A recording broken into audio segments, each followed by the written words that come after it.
In today's video, I'm going to teach you Hatch is not working in AutoCAD. Hatch in AutoCAD not showing visible.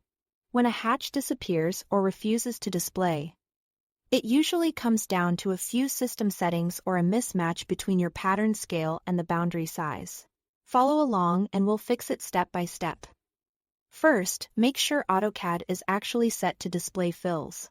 T here is a simple system variable called fill mode that controls whether solid fills and hatch patterns show on screen. If it's off, your hatch can exist but look invisible. Set fill mode to 1, so fills are displayed. This doesn't change your geometry, it just tells AutoCAD to draw the hatch visually. Next, check whether AutoCAD is suppressing a very dense hatch. When a pattern would create an extremely high number of lines, AutoCAD may hide it to protect performance. That's controlled by HP max lines. Increase HP max lines to 1, 0, 0 or higher, so the program is allowed to display complex hatches.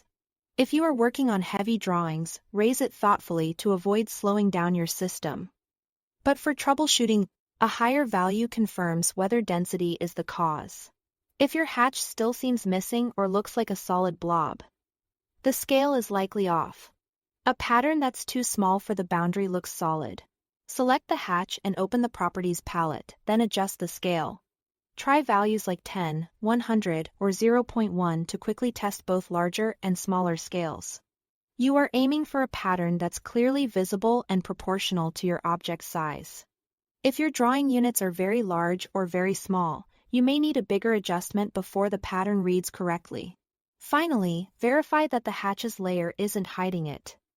Open the Layer Manager and find the hatch layer. Make sure it's turned on, not frozen, and not set to non-plot if you need it on printed output. A frozen or off layer will make a hatch look like it vanished. And a non-plot setting can cause confusion when your preview or print looks empty, even though the hatch shows on screen. With these checks, your hatch should display and behave as expected. That's all to it. Thanks for watching.